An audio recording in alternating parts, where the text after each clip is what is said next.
What's going on, everyone? This is Dylan Sire. This is the Sire Consult Podcast, Ep.1. I'm going to be talking about my life experiences and all the stories that come with it. Let's get into it. Let's start in 2021. It's 2 days after the Super Bowl, Chiefs versus Buccaneers that year.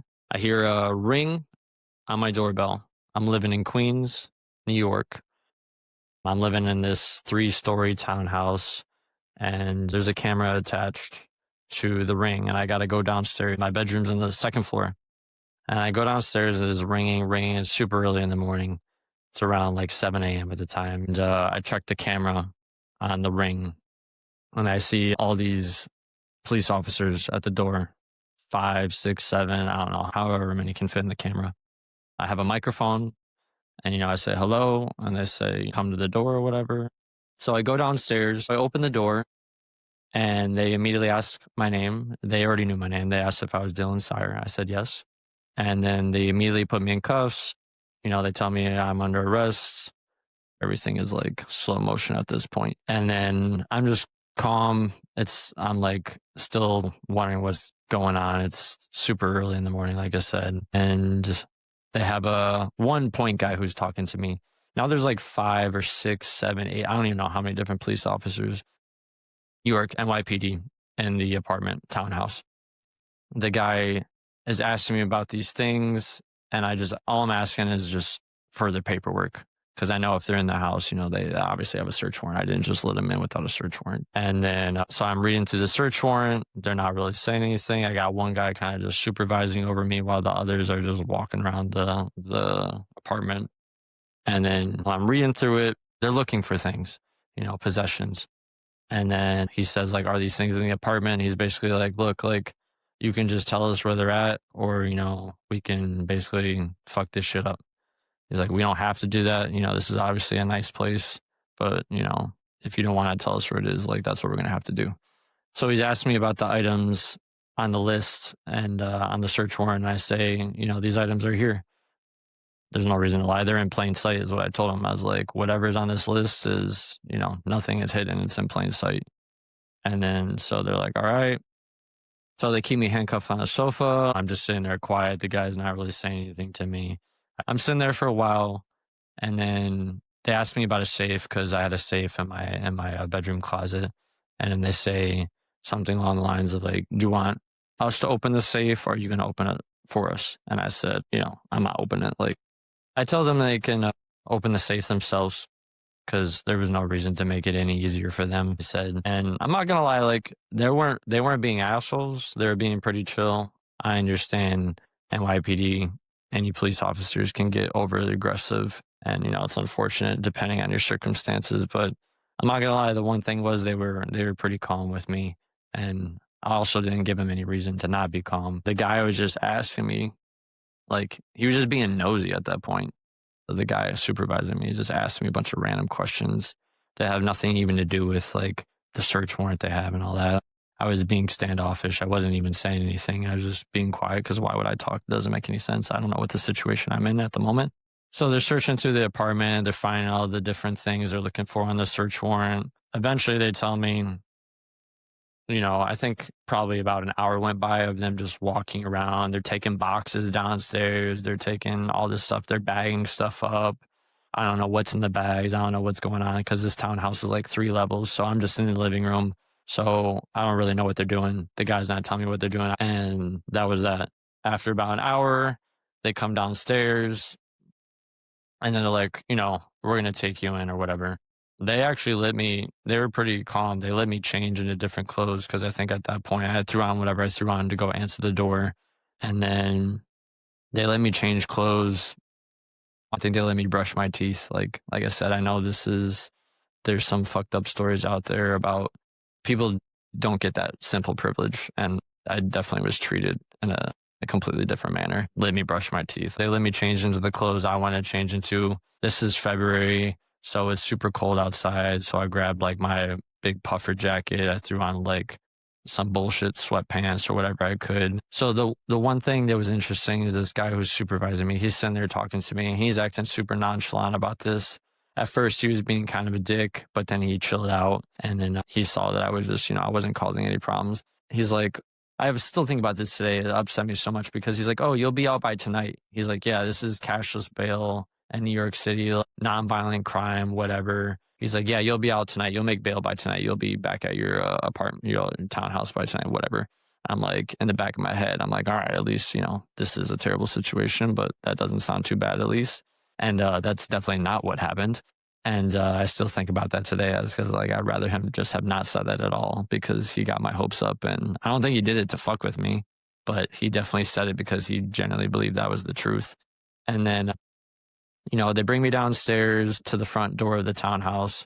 And then there's a set of stairs from the townhouse door that lead you to the street level. I'm handcuffed or whenever they throw me back in a unmarked car. So let's bring it back just a little bit. So 2014, I met a middle person through Instagram who reached out to me actually, and they had a client. And this client, I never met this person. I never talked to this person, and I didn't even so much as have this person's cell phone. So I had no way of getting in contact with them. So I always dealt with a middle person. So in 2014, I'm doing my thing. I haven't really been doing it for very long. I've been doing it since 2013. I have a established clientele, and I'm buying things for this individual through this middle person: sneakers, Louboutins, Saint Laurent sneakers. They were hard to get, but all that good stuff.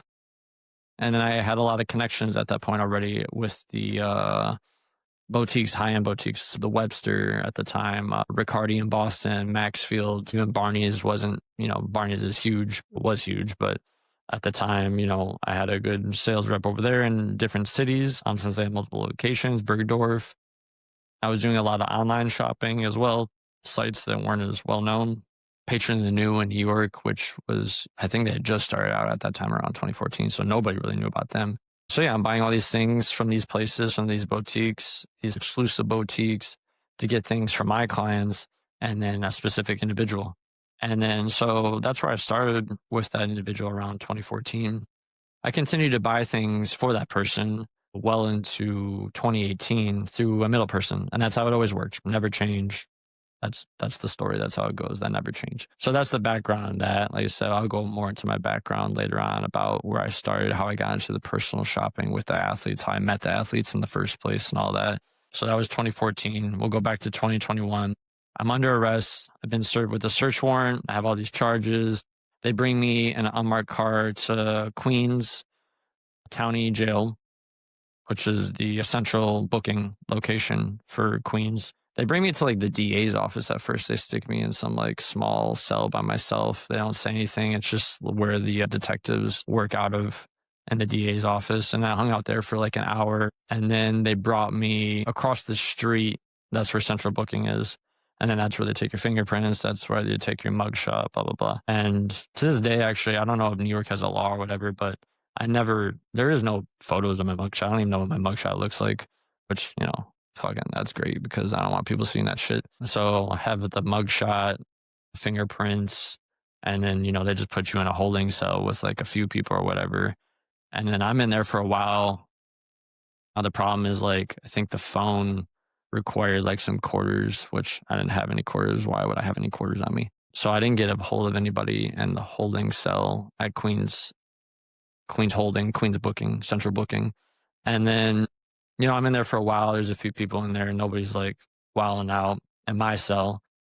And then there's a guy across from me, younger guy, and he's already wilding out. He's like clogging the toilet, flushing that shit so that it backs up.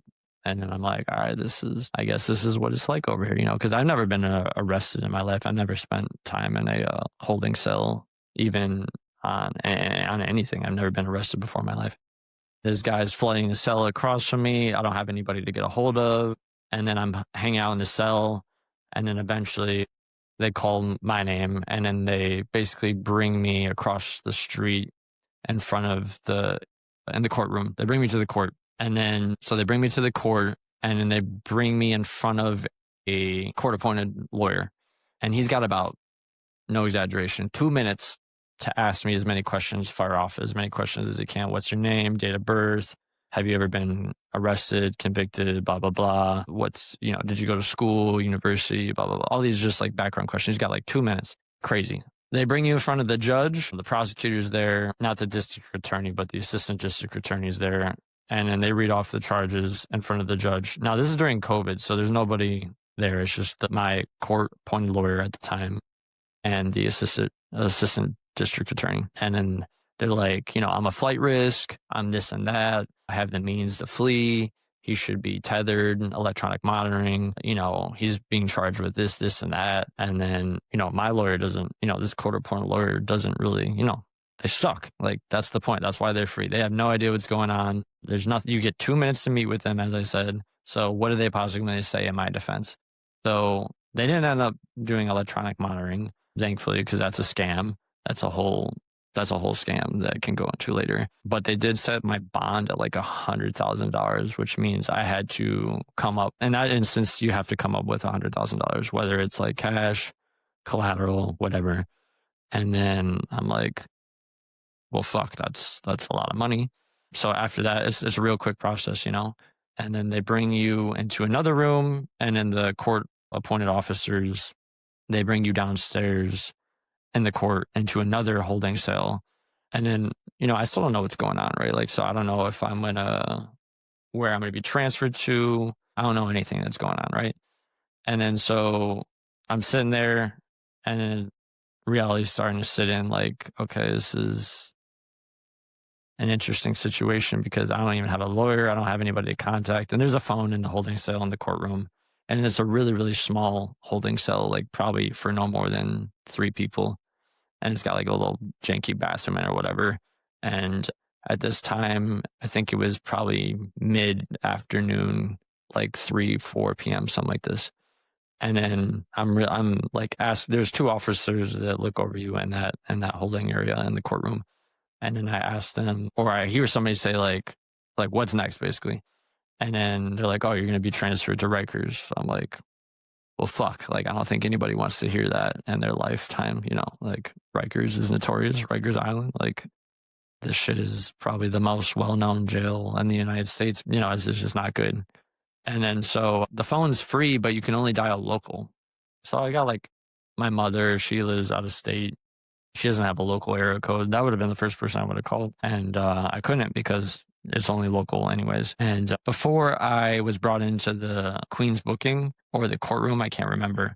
The lawyer actually, let me back up for a second. When I was home, they let me write down a lawyer's number out of my phone. And that lawyer was somebody who I had worked with previously on an insurance lawyer. I remember him specifically telling me that his father was a criminal defense lawyer. So I wrote the son's number down that I had worked with previously.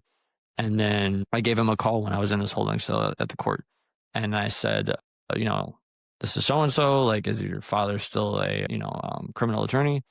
And he said, yeah, he was. So I called him back and he put me on 3-way. I think that's what happened. I think I called him back. He said he's going to speak to his father, call him back in a little bit. So I call him back, the son. He puts me on a 3-way call with his father, who's a criminal attorney, defense attorney. And then I explained the situation. He knows the situation at this point. He's like, look, this is where it like all comes down quick on you. He's like, look, all your assets are frozen, 100%. They've released a press report. The district attorney has released a press kit. Like, you're blasted all over, everywhere, all throughout media. And then I got a second to think about that. And like, that comes crashing in on you. And I don't really know what to think about that. I'm just more concerned about like getting out of this situation. In the meantime, I can deal with that later on, right? So I asked him if he could call my mother to at least let somebody know, what's going on or whatever. I don't know if she knows that I'm arrested or not. I don't know if this is a New York thing, this is a nationwide thing. And then so I'm sitting in this holding cell for hours and hours and hours, and a couple people are coming in, not many because they only let so many in the cell because it's so small. And then I called the lawyer back. He says he spoke to my mother, blah, blah, blah. That is what it is. And then eventually I realized we're going to be transferred to Rikers by bus.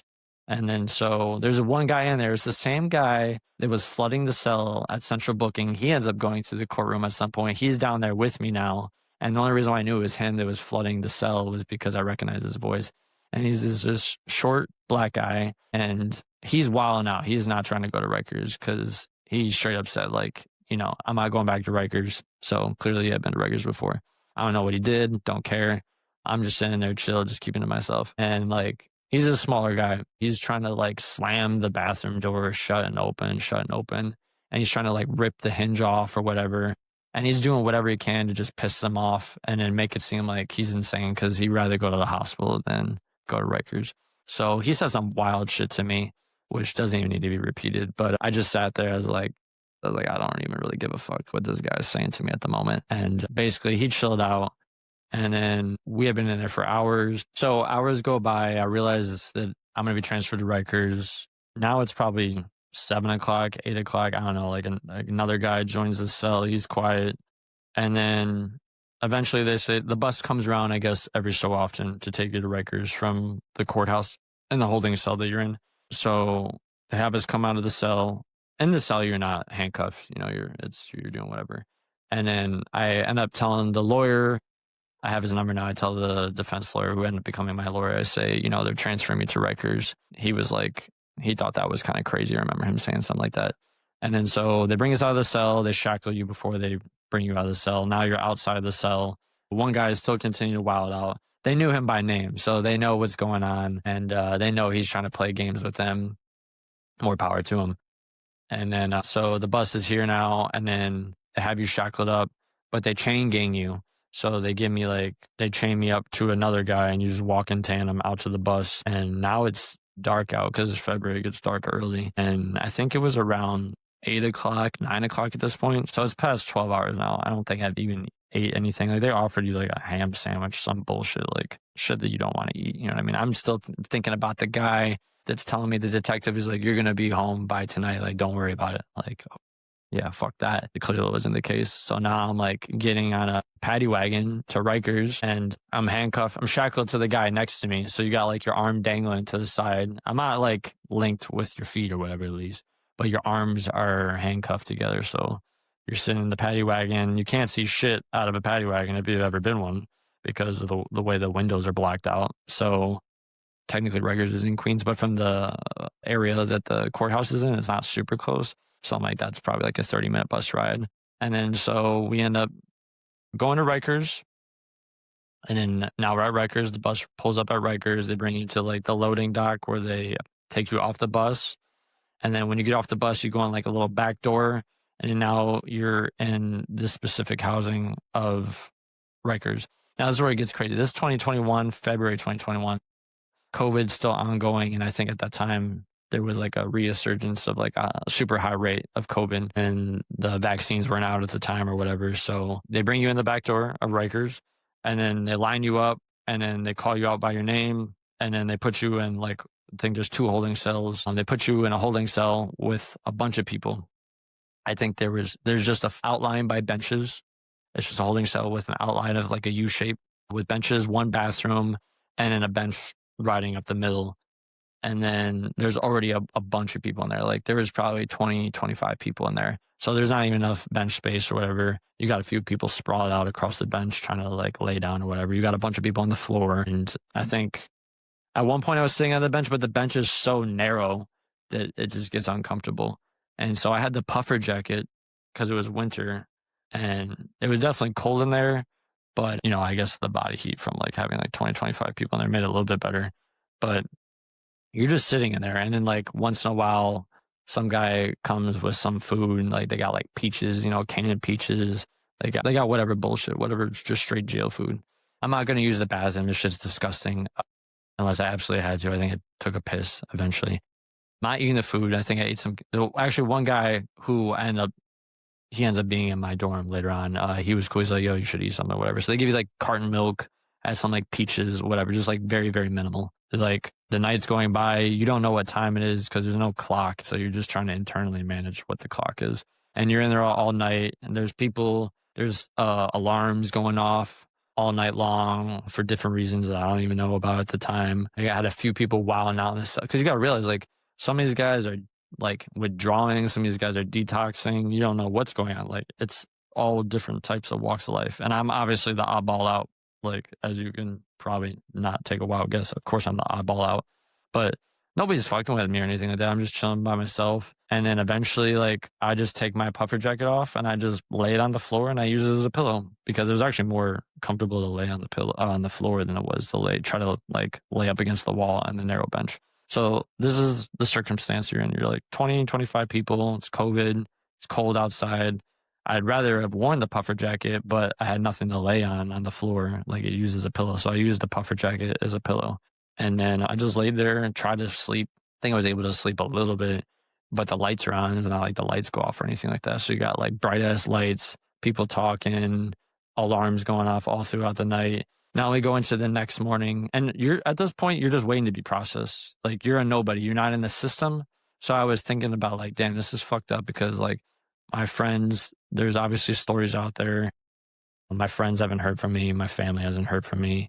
I can't talk to anybody because there's no phones in this holding cell. They don't give you access to a phone. You got dudes trying to finesse. I feel bad because like you don't know who's lying and who's not. You got guys trying to finesse for medication. You got guys who are trying to make up any story to get processed so they can get out of this bullshit holding cell.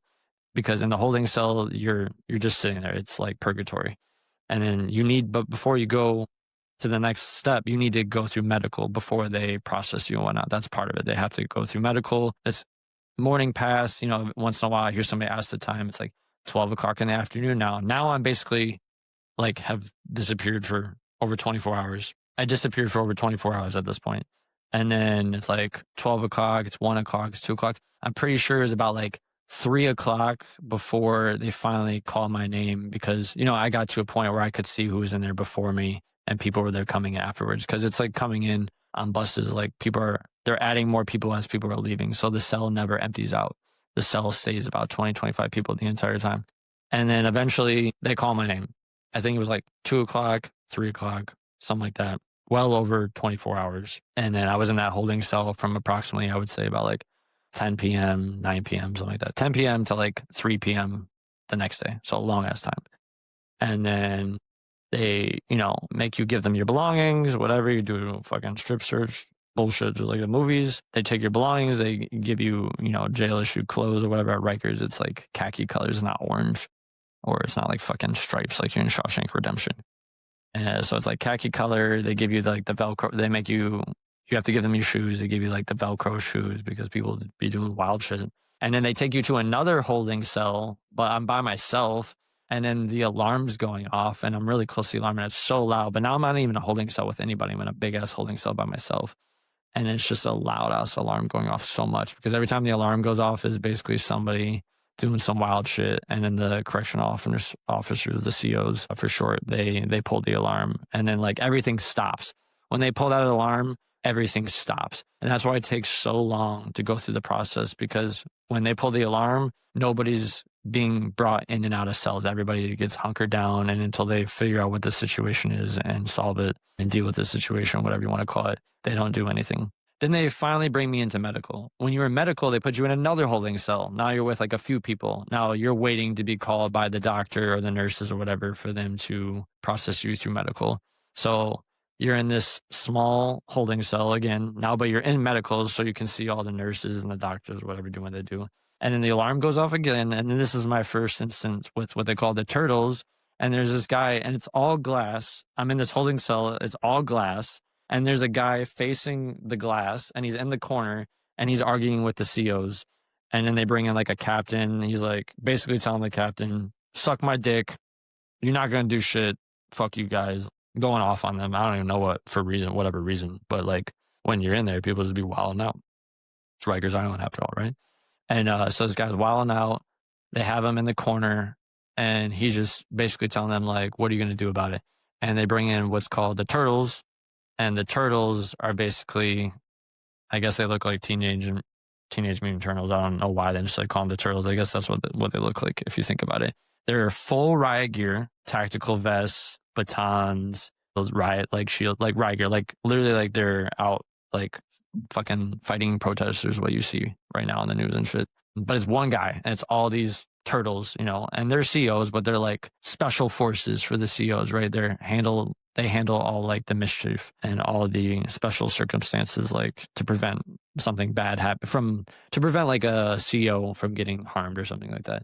So they grabbed this guy, and yeah, he shut up real quick after the turtles grabbed him. And then they drag him out, and I don't know where they brought him. That situation was dealt with quickly. And then so they start processing people again through medical. Eventually I get called. You sit down with a nurse. They ask you, all these different questions, like you're getting a physical at the doctor's. They ask you, first they draw your blood. They ask you if you're on any medication, do you have any tattoos, all your information, anything they can think of, they ask you. And then you wait, and then you see a doctor, and the doctor takes your vitals, blah, blah, blah. And what's crazy is at the time I was prescribed Xanax. And so at the time I was prescribed Xanax, and the doctor, I told him this, because you can't just stop taking Xanax. I took Xanax for anxiety purposes, and you just don't want to stop taking something like that. You're not supposed to. And I tell the doctor, I'm like, the only prescription I have is Xanax, and it's a controlled substance. So it's all in the New York State system. They don't play around with that. It's all recorded. Every time you're prescribed, it shows up in the system. And then he's like, all right. And then he comes back and he's like, you're not prescribed Xanax. I'm like, what are you talking about? He's like, yeah, no, you're not. I'm like, what do you mean I'm not prescribed Xanax? I'm like, I literally just took it yesterday morning, and I just took a blood test and a piss test, so it would show up. He's like, it didn't show up in your urine or something like that, because obviously a blood test doesn't process that fast, but your urine does. And he's like, no, it's not in your urine. I'm like, what are you talking about? And then he doesn't say anything, and he goes and he comes back, and he doesn't apologize or anything. He's just like, all right. He's like, yeah, we don't prescribe Xanax here, or Alprazolam, whatever it's called, the generic. He's like, but we do Klonopin. And he says something like that. So I'm like, the fuck was that about? Why? I mean, of course you have to understand people lie about this stuff all the time to get drugs and stuff in there. But that was not the situation with me.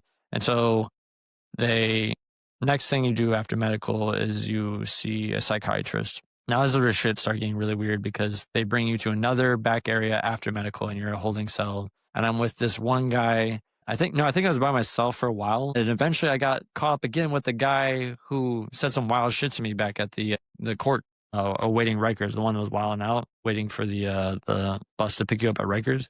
So I get caught up with this guy again, and we're still just not talking. And then there's a guy who they put by himself in a separate holding cell across the way. And this guy's rapping, and he's just being mad fucking annoying, bro. And it's like the last thing I want to hear at this point. It's just and now it's 6 p.m. It's been over 24 hours since I've had access to a phone at that point. So I still don't know what's going on. And you can't make this shit up. I'm sitting in a holding cell. They have a TV on in the background, and it's TMZ comes on, and it's Dylan Sire or such and such, or it's Wendy Williams show or something like that, or maybe TMZ, one of the two. It's the same shit in my book. And they literally mentioned my name. It wasn't a photo or anything like that, but it was my name. And I'm like, you gotta be fucking kidding me. This, you can't even make this shit up at this point. I'm sitting there. I hear my name on the TV, accused of such and such, such and such. And then I'm just sitting there. At this point, I'm just trying to get into the dorms that I end up being in, where you can actually make a phone call. You know what I mean? And then, so after a while, they bring me in front of a psychiatrist, and it's this younger woman, and she's asking me these questions, asking your background or whatever. I'm just being as honest as possible. And then she's like, look, she's asking me questions that made me believe that she knew what was going on with me specifically, because she wasn't treating me like I was into it. I could catch on that she was asking me specific questions about me personally, as if she knew what I was arrested for. And I flat out asked her, I was like, do you know what's going on with me? And she's like, yeah, I read something in the news or whatever. I was like, oh, cool, that's great. And then, so this is fucked up, but it's just the truth in there. They do it for liability purposes. But she's like, look, I'm going to put you, because this is high profile, I'm going to put you on a suicide watch. And who wants to hear that? It's not I was thinking anything like that. That was the last thing that was crossing my mind.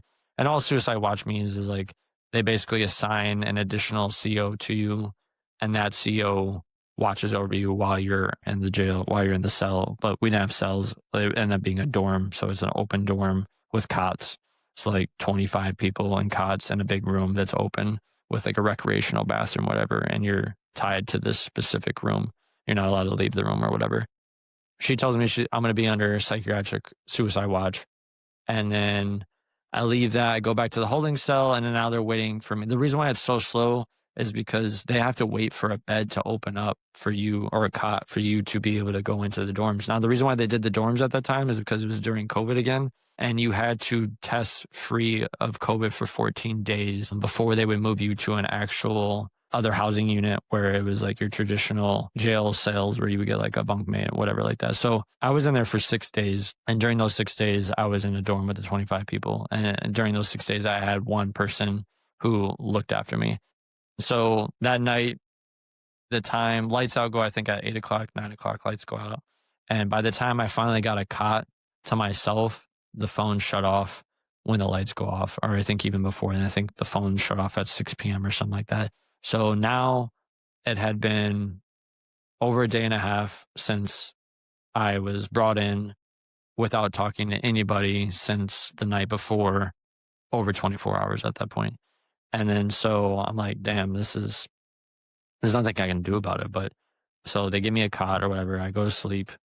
And then the next day I wake up, they give you like a pin for your phone or whatever. And it wasn't working, of course, when I go to use the phone. They had to like call in and set it up. Then a few more hours went by. Then I finally get the pin to work, and the phones are free. I think they made them free previous to COVID. I can't remember. Or they made them free at that time for COVID specifically. So you didn't need any money on your books to call anybody, but you could only call locally. So I was able to call the lawyer finally after not talking to anybody for 24 hours. I was able to speak to him. And then once again, I wasn't processed until that entire time. So if you were to look me up in the system, I wasn't booked or anything. So it's like, you just disappear for a while, which is crazy, but that's the way it works. And then I speak to him. I'm like, did you speak to some of my family or whatever? He's like, yeah, I did. And then I think at that point, he finally, like, I was able to three-way myself in with my mother, bring her up to speed, just let everybody know I was all right. Because I was.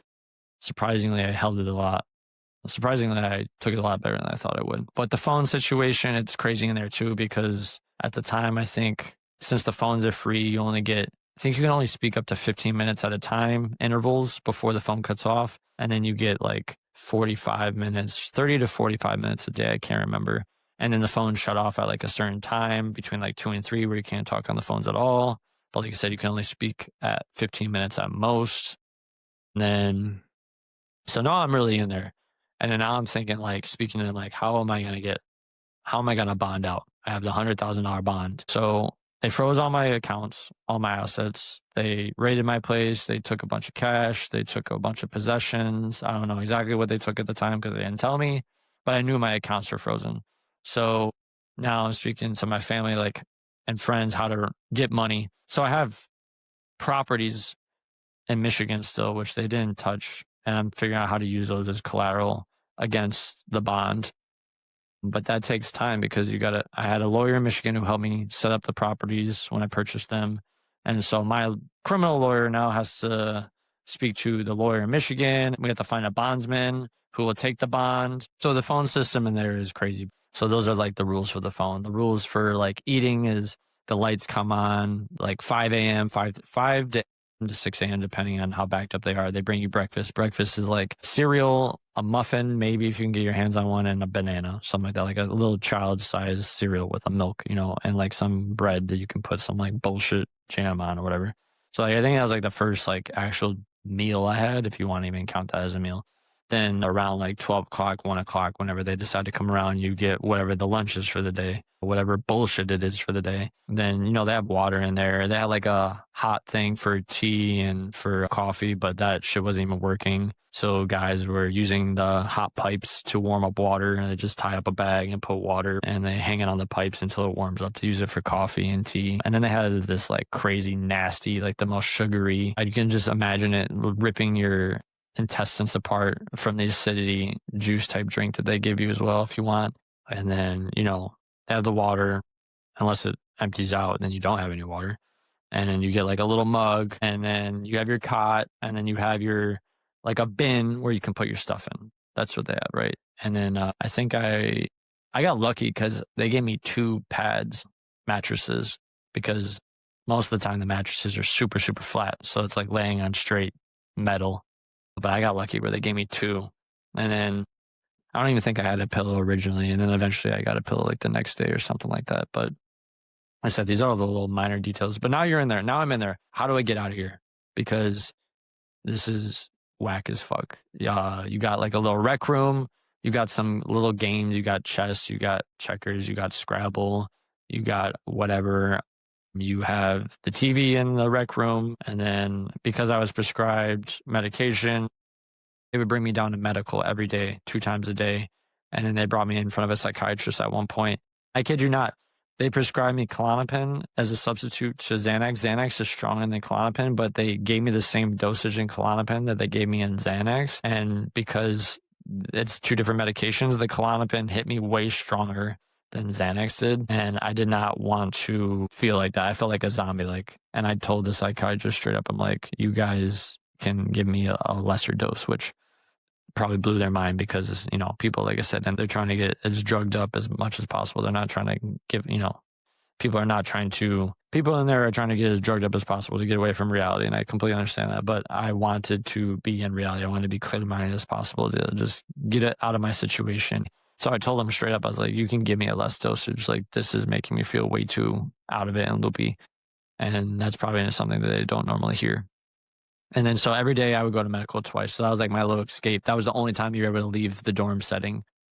And then, but the guys that I went to medical with, like, these are guys that are like on the hard shit. They're taking methadone and they're taking Suboxone because they're either withdrawing from alcohol or because some of them have mental issues as well. It's like they're prescribed other stuff.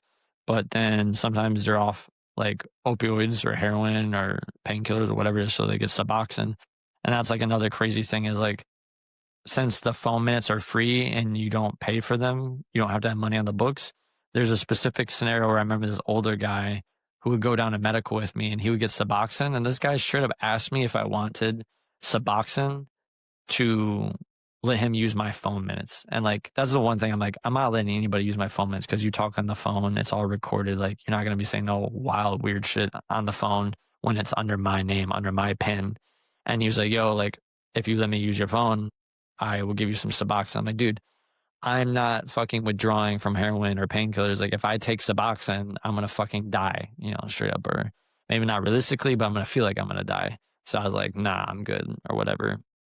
And then it's just wild in there. Like, you have dudes, like, they sneak in like K2, spice, whatever you want to call it. They're like smoking in the bathroom. It smells terrible. And then the CEOs are just sitting right there in the middle of the dorm. Like, they know what's going on. They just don't care. And why they don't care, that's a whole different thing. But they don't care. You got younger guys literally selling drugs off the phone using Cash App, talking through the windows to people that are in other cells. And then somehow they're able to be let out and then sneak shit into our dorming cell area. And then they're asking people on the phone, like, yo, did they send that Cash App? Let me check with my people, whatever. So that's the system in there. And it's super obvious, but it doesn't matter to me or whatever. I don't care what people are doing. But mostly everybody in there is chill. People are in there after several days. People start getting temperamental. You know what I mean? It's pretty much all the same people that were in there the entire time I was in there. A few more people got brought in. I remember this dude tried to wild out on me because I put my cup and scooped up some ice with my cup because they didn't have the little ice scooper. And he was like, COVID this, COVID that. I'm like, bro, we're in fucking Rikers. I really don't care about COVID at the moment. Like, look at the living situation we're in. Like, you're worried about some contaminated ice. Like, I'm pretty sure it's not that big of a deal. I remember this one kid got pissed because he had his phone up, but he wasn't anywhere near the phone. He was younger. I think he literally said he was like 19.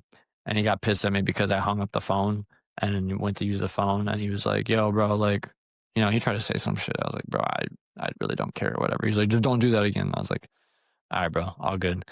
Just keep it pushing. I spent 6 days in there. So now we're on like, I don't remember the exact order of the events when they happen in because 6 days feels like 30 days, a year in there, whatever. Everything is slow motion. I'm just waiting to get bonded out. And I got arrested on a Wednesday. So by the time it's Friday, Saturday, Sunday, it's over. The courts aren't open. You can't do anything. The bondsmen aren't working. The court's not working. So those are dead days. Monday, I remember, was President's Day, federal holiday. Courts aren't open, dead day. So I really got screwed the day I got arrested, being arrested on a Wednesday. So Saturday, Sunday, Monday, nothing happened. I did finally get bailed out or bonded out on Tuesday. So it would end up being 6 days, Wednesday to Tuesday. But yeah, just some other stuff that happened there that was crazy is that, obviously not everybody gets along. I had my little few run-ins. And then, like I said, go down to medical every day for about, it's my little break for the day or whatever. It gets me out of the dorm area for 2 times a day. And I'm just laughing because we get sat down on the bench, and then the nurse calls you over, you take your medication, and then you go back and sit, and then they take you all back at once to your dorm. The CO takes you back to your dorm. And I'm watching these guys like they're trying to start a fire. So people get real creative in there, and they're trying to, like, there was the psychiatrist's office I was in previously. It's right there next to the nursing. And then there's nobody in there. And then this guy's trying to like go in there and trying to find lead to start a fire. Thing is, he's like trying to find a number 2 pencil. And I'm just like, my guy, you can't start a fire with a number 2 pencil. That's not the correct lead or whatever. But these guys are they're transactional, and they're just trying to get whatever they can. And I don't even know how they did it, but they eventually did spark a flame, without having a lighter in my dorm, where they were smoking like spice out there. I remember this guy like came out like a zombie, and he was just like, I was like, bro, like I said, I'm not trying to be on that time. I'm not trying to do no weird shit in here. And a lot of people do that just to have the time pass by because they don't know when they're going to leave. People were in there on dollar bail. Like there was a guy in there who I would go to medical with. I remember he was in there because when COVID happened, they released all the nonviolent offenders. They would release them.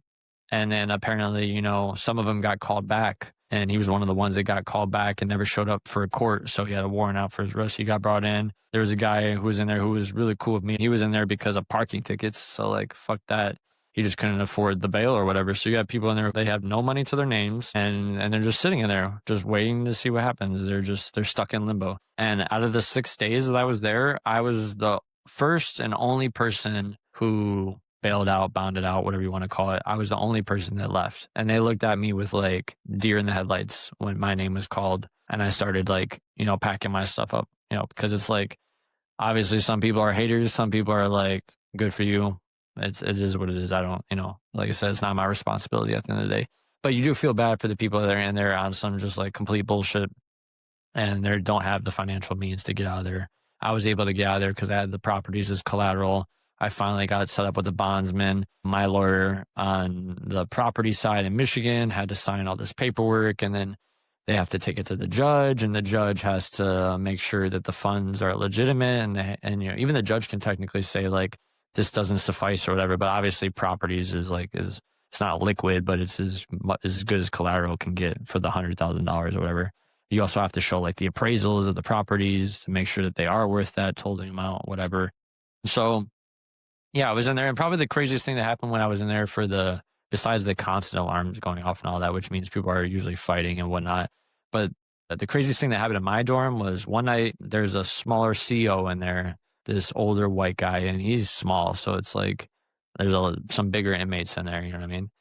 And there's this one night, and in my dorm, my cot was towards the front. So I was really close to the CO, towards the front entrance where you would leave. And then the dorm would go towards the back. It was wide and long, and it would go towards the back. And there was a smaller CEO, and I wake up in the middle of the night, and I hear everybody kind of like a commotion. It's like a dream. It's a commotion. It's like people are like kind of yelling, I don't know what's going on. It's dark, right? The lights aren't on, and I can hear people coughing like their brains out, like coughing to the point where they almost sound like they're puking. I feel like a little burning in my chest.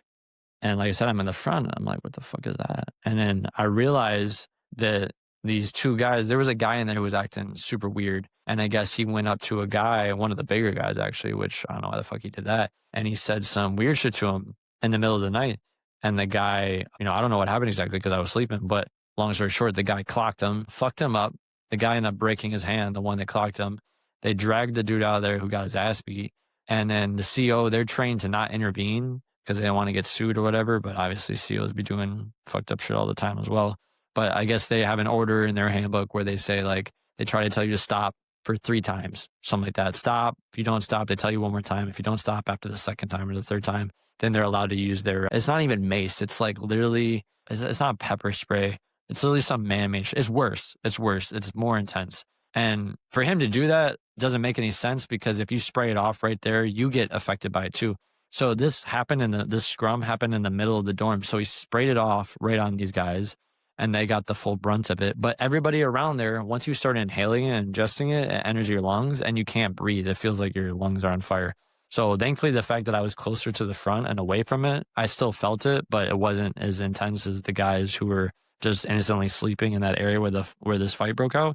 But the guy that cold clocked him, He definitely felt it because I remember seeing him in the bathroom trying to wash his eyes out, and it literally looked like someone threw like his eyes were red as shit. And then everybody's literally like spitting out saliva into the sink. Like you can't breathe. It's almost like I feel like it's close to like a mustard gas if you like, which they use in warfare, which is nuts, but it's definitely man-made. Shouldn't be used. It's intense. And I'm pretty sure if you had certain physical conditions, like you would probably have cardiac arrest if you were sprayed directly with that.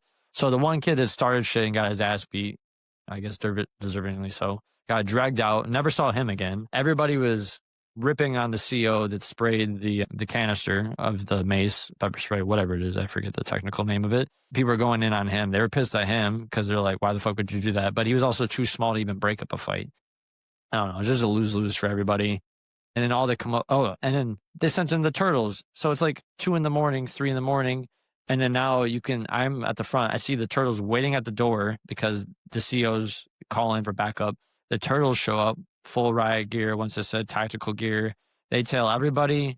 It's the only people that the inmates will listen to. They tell everybody, like, face your fucking head down. Don't look up and blah, blah, blah. So they carried both of them out of there. The one that started the fight and said some weird shit, got clocked. They carried the dude that threw a punch at him or several punches. They dragged him out of there. And then you basically just burying your face in a cot until they leave. That was probably the craziest experience that happened in day 2, 3, 4. I don't remember. Yeah, so they brought everybody out. And the next day, everybody's up and at him like nothing even happened. And then the guy comes through that broke his hand, that punched the guy in the face several times. They brought him back, and then we never saw the guy that started this shit. So I don't know what happened to him, but I guess the guy that was defending himself or whatever happened, they didn't care because he came back with his arm wrapped up or whatever, his hand. But besides that, he was chilling.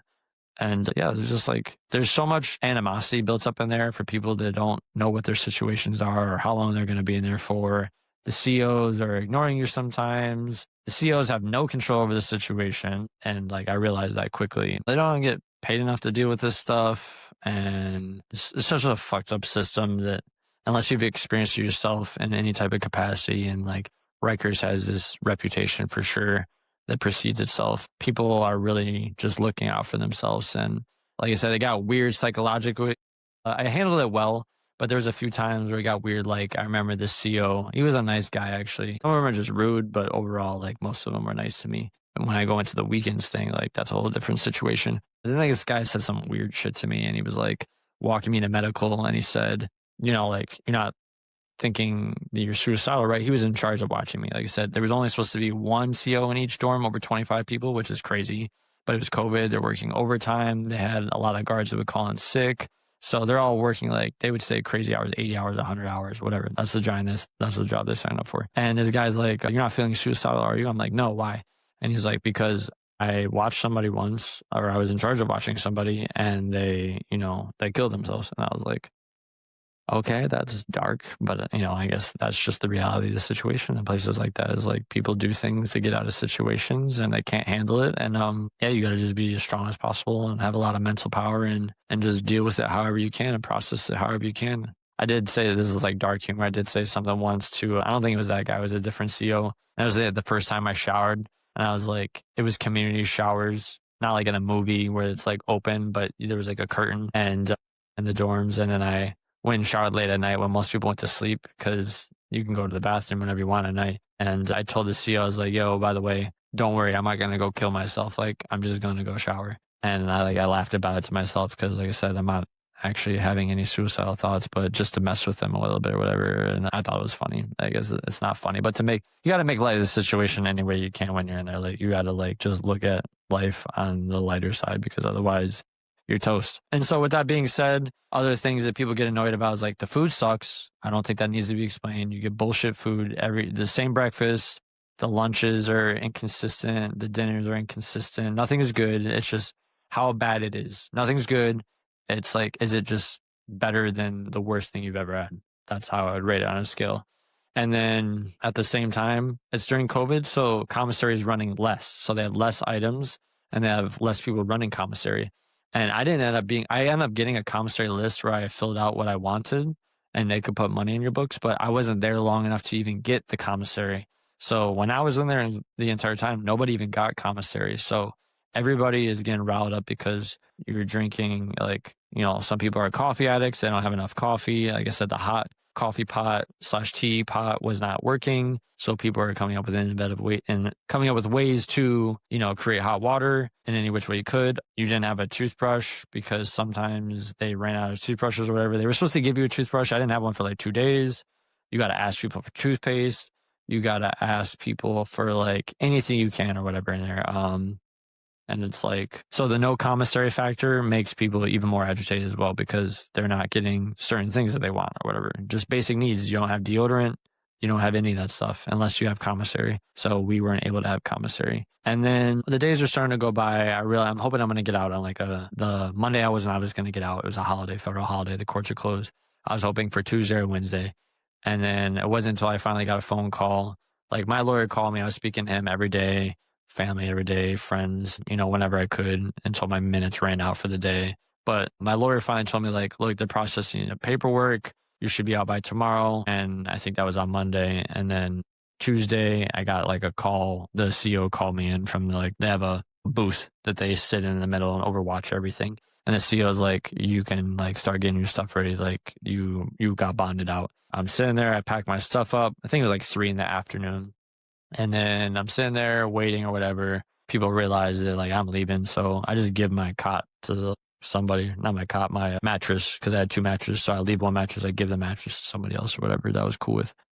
And then I'm just sitting there waiting for somebody to come bring me out, walk me out. And then so finally somebody came after like, I think 2 hours or something like that. I don't remember. It was a long time. And then they bring you to a holding cell again. And then you start waiting for like processing to leave now. Now, I didn't realize this until later on, but there was a law that they established where like once you're bonded out or bailed out, you have 3 hours by law to like essentially leave Rikers. Like they have 3 hours by law to process you and help you leave.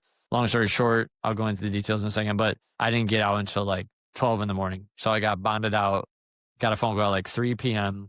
and I didn't leave Rikers where I was officially like free whatever until 12 a.m. So that's 9 hours. It's such a shit show in every single way you can think of. It makes your head want to explode. And it's fucked up. People have it worse than there than I did. People were in there longer than I was. People are in there now. People are in there for all sorts of shit. I'll talk about it when I go into the weekends. But it is not an ideal situation for anybody. Anybody can be involved in that situation. You can be accused of wrongdoing. You can be accused of something you did do. I don't really care. But the fact is, that's not a system that breeds any type of positivity. And I know people are like, why would it breed positivity? It's not meant for that. You get punished, whatever. But not everybody in there is guilty of, innocent before proven guilty. So you just have to think about that with a grain of salt, whatever your beliefs are. You get bonded out, you go through the process, the judge approves it. You have 3 hours by law to get out. You don't get out until 9 hours later. I'm brought into another processing area. You have to get paperwork from medical and stuff like that. They give you all your discharge sheets. A lot of people don't have places to go. So they give you homeless shelter information. They give you medical information if you need to seek medical care outside that's subsidized by the state, the city, whatever. They go over all that with you. And then that took a few hours to happen. And then they bring you back full circle to the holding cell that I was in the first night I got there. It was like the holding cell next to it, but it was the same area. And then now I'm with people that are being released. So I think it was like 8 p.m., 9 p.m., whatever. We sat in there. They give you your clothes back eventually. So now you're changed back into the clothes that you walked in with. But I don't even want to wear these clothes because I was fucking laying on the dusty-ass floor, dirty-ass floor during COVID with these clothes. So my plan is thinking like as soon as I get home, I'm burning these clothes. Bad juju. I don't want to wear these clothes. They're nasty. They're dirty, whatever. So we change into our clothes and we're just waiting. People are telling stories. This kid's this, that. He's been there for 6 months, yada, yada, yada. Everybody's got a story. Everybody wants to talk. I'm sitting there quiet. There's this young Afghani kid who was telling me like he was in there previously because someone killed his boy and shot him in the face. And like, you don't have any reason to not believe these people, but I'm just sitting there listening to these stories like, yo, this shit's crazy. I'm in here for this, accused of this. You're in here for that. He got off, whatever. Now he's like in there for something and a whole another reason. Just crazy shit. Like literally. You hear about these things. Sometimes you watch documentaries or whatever, but it is fucking crazy shit. It really is. And so I'm sitting there waiting. We're all waiting. People start getting agitated. They're getting agitated with the guards because apparently they don't know what's going on. Nobody knows what's going on in there. That's the thing. Nobody ever knows what's going on. Whether they do, they turn the blind eye.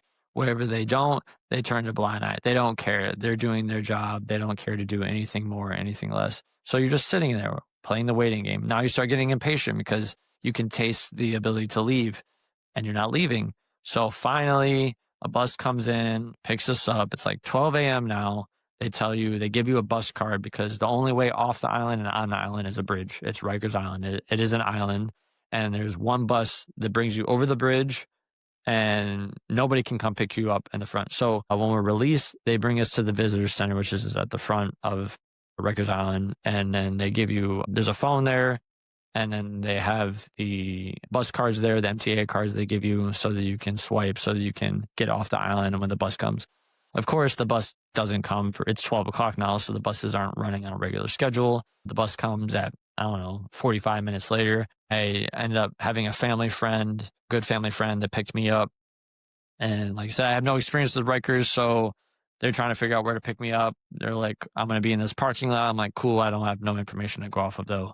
And then it's just like where shit it's always some shit. And throughout those 6 days, and this is what happened was I got on the bus finally. The bus finally came. It's like 12 in the morning, 12:30 in the morning. We go over the bridge. I'm supposed to take the first stop. There's a parking lot right there, which I'll explain later again with the weekends because I got to know that parking lot very well. And then the bus keeps going. And then I make the first stop after the parking lot, but now it's like really far. And I realize I missed the parking lot. I don't have a phone. They confiscated my phone when I got arrested. So I just had the clothes on me. And then so I'm walking around Astoria, which is in Queens, which is where Rikers is, the closest neighborhood of where Rikers is. And I go up to these guys. I see them sitting, and it's cold as hell, super cold. It's probably like 20 degrees. I have a winter jacket, but still. It's the middle of the night. I don't have a phone. I go up to these guys. I see them hanging out in the car. I tap on the window like a fucking looking super sus. I asked them if I can use their phone. I had the number written down on the family friend. I call them. I say, hey, I missed the stop. Where are you? I'm trying to tell them where I'm at. And then these people were nice enough to let me use their phone, even though they probably thought I was insane. And then I gave them the phone back. And then the person ended up picking me up. And that was the first 6 days that I was incarcerated. Have no idea what was going on. Have no idea what I'm facing going forward. No idea what I was getting myself into. No idea what it was going to cost me. No idea about anything. I'm just trying to take it not a day at a time, a second at a time, right? And then a family friend picks me up. I go back to their place. I stay with them. I didn't want to go back to the place I was living in at the time for a little bit because it was just the energy was off. And they had my phone. So I had my phone back. I turned my phone back on for the first time in 6 days, almost 7 days. And as you can imagine, I had a bunch of people reach out and I still think about that all the time. I was like, those people that looked out, I appreciate that. Just checking in, it's not like they could have even done anything for me personally, but just offering or just saying, I hope you're good, whatever, as opposed to being dramatic. And those people didn't reach out to me, which is fine. I hold no ill will towards anybody about the situation. They didn't know what was going on. I didn't even know what was going on, but this is why I'm here to tell you what was going on, what did happen. Like I said, from the beginning, nobody heard my side of the story. I'm going through all the things that I faced, all the negative things, the positive things, the emotions, all of that, and what it cost me, what my sentencing ended up being, what I was accused of, what I ended up giving up, what I ended up not giving up. And those are things I can get into later. The next episode is about how I did get sentenced to 52 weekends of Rikers, Weekend Warrior, as it's called. Just very, very few people, unless they did some time as well, knew about weekend people. It's not a normal thing. It's very unusual, especially for my high-profile case, if you want to call it that, and charges. But I'm going to get into that next time in the next episode. So I hope you guys enjoyed the first episode. I hope some of these details, enlighten you and whatnot and give you a different perspective. But I have even more interesting stories about how I got to the weekends, how I was sentenced to the weekends. So stay tuned next week. Thank you.